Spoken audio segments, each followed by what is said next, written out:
Hey guys, welcome back to Ashmore Arboretum. And today on the homestead, I'm going to show you how to take your meat grinder plate and give it a good sharpening.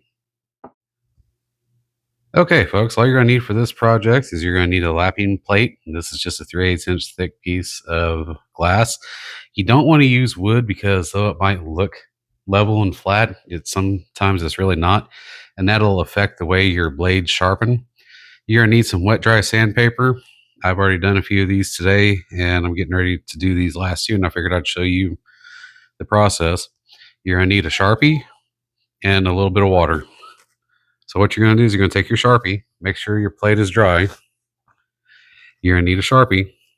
You're going to just mark on the face of the plate that you are wanting to sharpen.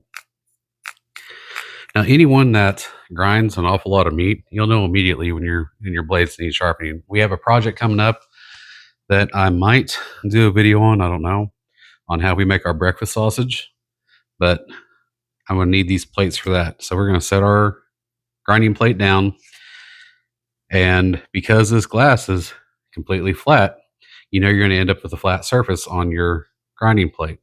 And you're going to go 1, 2, 3, 4, 5, 6, 7, 8, 9, 10. I like to turn mine 90 degrees and then do it again.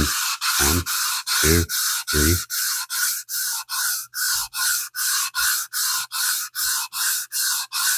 Now you're going to pick it up and you're going to see if there's any of those marks left. You can see there we have a few marks left. So we're going to do it again. 1, 2, 3, 4, 5. Looks like we need a little more water on here.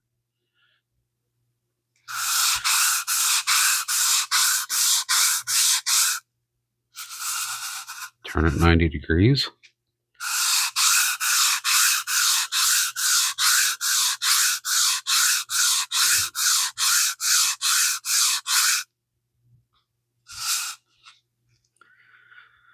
Yes. I'll wipe it off so you guys can see. Now we have a trued up face on this grinding plate that is freshly sharpened. And we're going to go ahead and we're going to do the same procedure on every side of this grinding plate. And we're also going to do it on our actual grinding knife. And the process is still the same. I like to just put a little bit of color on here so that way I know I'm saying true.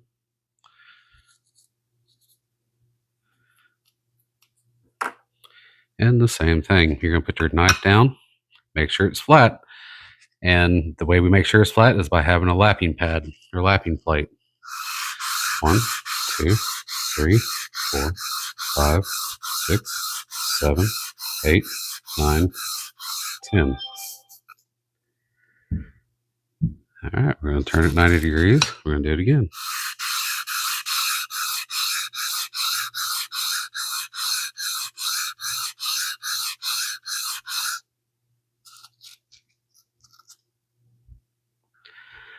And there you have freshly sharpened grinder plates and a grinding knife. Now I'm going to go ahead and put you on hyperspeed and we'll do this last one and we'll finish this video up.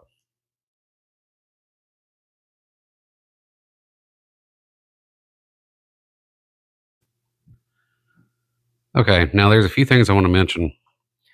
I could go ahead and grind this all the way down until I get this ring completely removed, but that's not necessary. These holes have been trued up and squared off. They are sharp, and when I put this in conjunction with a sharp blade inside of my grinder, just like that, it's going to do its job. Now, if I start seeing that my grinding plate is coming up and I'm having difficulty getting the proper grind that I'm looking for, then I'll take it back off and I'll true it up again.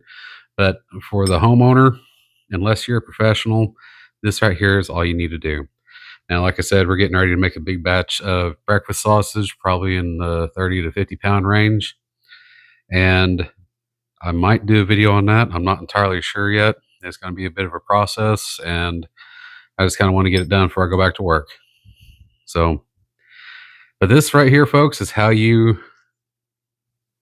square up and clean up and sharpen your grinding plates and get ready for your next batch of sausage.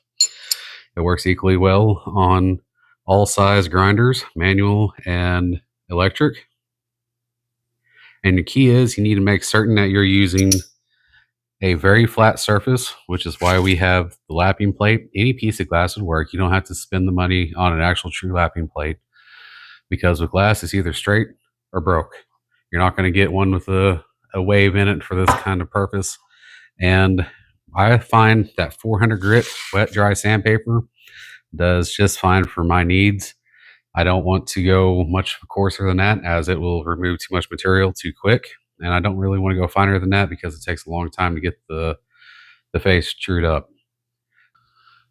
So if you like this kind of content and you want to learn more about homesteading and meat processing and grinding your own sausage and taking care of your sausage making equipment, please give our channel a like, share, and subscribe. And until next time, God bless and thanks for watching.